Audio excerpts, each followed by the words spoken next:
win.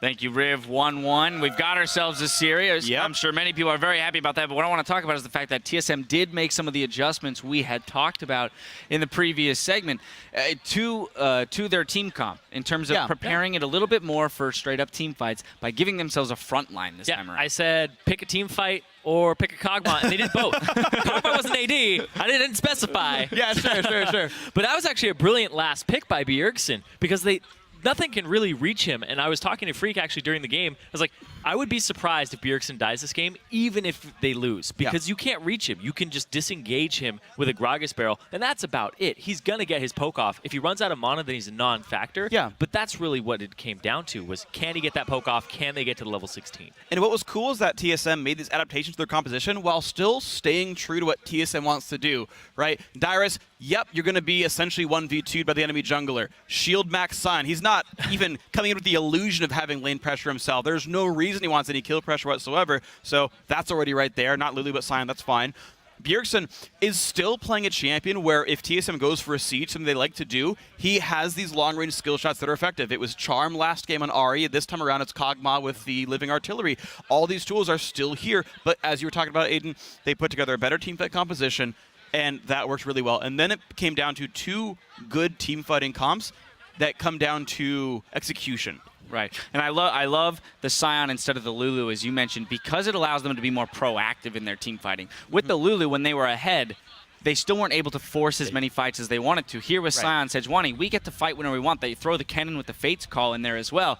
And there's no way you're getting out if we choose to pick this fight. Yeah. The counterplay to that, though, was C9, which we saw illustrated midway through the game, was really nice with their ability to disengage. Yeah, it's really cool. There is a really interesting texture to how the team fights worked in this game. So on one side, you've got essentially a double Blade of the Ruin King AD carry team. Sneaky got that item fourth. Okay, later on, but High intelligently buys it second. Ruin King second on Corki. And Meteos does a really good job of saving his ultimate to knock back the backline of TSM. So TSM engages in, Explosive Cask pushes Corki and Kalista away, who have no good ways without using summoner spells to get back into the fight. And then the AD carries swarm down, they kill off the Sejuani, they kill off the Sion, and then we'll 5v3, do whatever we want. We saw C9 get a Baron eventually that game because of this kind of stuff, and that was cool. But as time goes on, Kog'Maw gets higher levels. He can no longer be disengaged because the ulti is so darn long.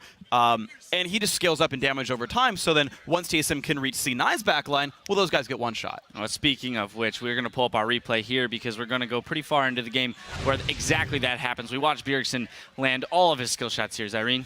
Yeah, so this fight actually breaks up into two different parts, and I love Bjergsen's positioning during this team fight. You're going to see Santorin ulti the backline, and those are the two things to watch for as we roll this clip out. You're going to see Santorin be like, all right, it's time to go after the vision's been denied, and boom, Bjergsen actually kites downward and around. He doesn't even want to be close to where C9 can actually touch him. So he walks around the wall, the Sejuani ultimate hits the backline, and then he's just throwing pop shots, and he's actually covering the escape option of Cloud9 at this point. It's an auto on High. Yeah, it's really actually quite brilliant how Bjergsen plays out this entire game.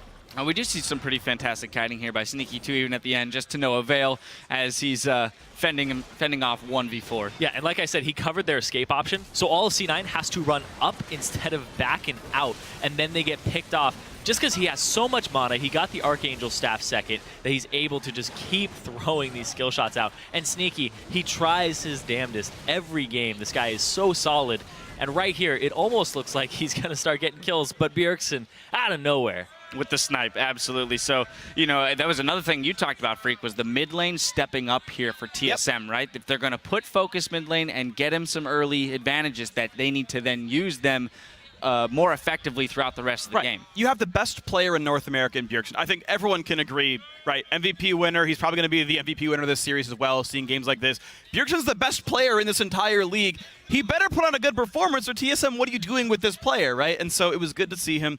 Now, it was a different style. It wasn't go win, lane win game. It was survive lane, scale into infinity. And hey, that's fine too, just as long as he's doing something that impacts the game. And by God, Bjergsen certainly did. So that's the thing, is they adapted from that first game and said, we're going to play some team fights. We don't need to have him win lanes straight out and then try to transition that. Yeah. Just pick a laner that's going to decimate team fights when you get there, and that's what they played for. Even though they lost like the level 1 lane swap and all that with a greedy start, they were able to recover and just stall out for that late game. So I love the adaptation there by TSM. All right, the last thing I kind of want to talk about is a very minor thing. When we look at this double AD carry composition, we saw this massive front line.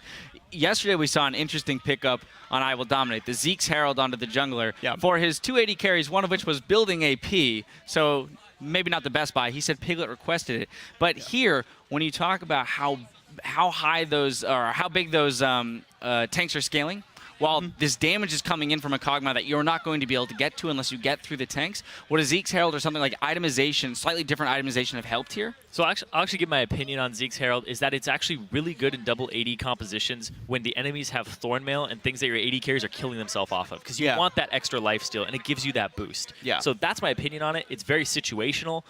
Itemization against the Kog'Maw, it's difficult because you need Righteous Glories. You need to just run straight through. The Sejuani's going to disengage you, though. Gragas, it's really hard to deal with it because it's that last pick Kog'Maw, so they need something to flank. It's all about the positioning. I don't know so much about itemization. Yeah, I mean, if there was going to be an itemization point in the first place, I think it'd be C9 should probably play double Locket here. They were eventually just getting shut down by all the magic damage that was coming out. And, okay, double Locket, right, there's some anti-synergy. The shield's half value. The aura, the second aura only affects 2 people. But just having a little bit of extra, just don't get one shot by Cog Burst and ensuring the aura is there for the rest of the team, that actually could have been like the one itemization choice to really make here. But overall, I mean, you don't have great hard engage. You're looking for Morg bindings and body slam flashes. Like, none of those are actually going to reach Kog'Maw. So if you're not running assassins, and of course they can tell that because they picked Cog, like that's just, this champ is going to work against that comp. It's a double-pronged threat too, because it's Wild Turtle on Callisto. You need point and clicks to lock him up, so if the Maokai gets in there and uses them all on him, doesn't have them for Kog'Maw. The ideal situation is to have them grouped and deal with them at the same time, but you saw Bjergsen's like, nope, nothing to do with Wild Turtle, basically stayed 10 feet away from it all time. Yeah, fabulous play individually for both of them in terms of positioning in those team fights, making sure they kept the 2 threats separated from each other. Well, that's going to about do it for us here at the Analyst segment. We have an amazing crowd out here watching with us today. We do.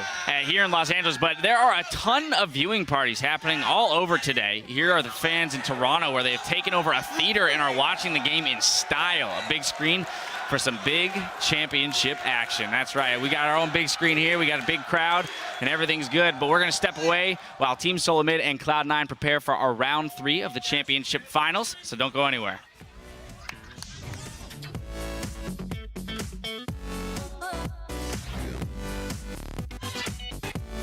That movie was so hyped, dude. E.T. goes home. Dude, that movie was sick. E.T. literally went home, though.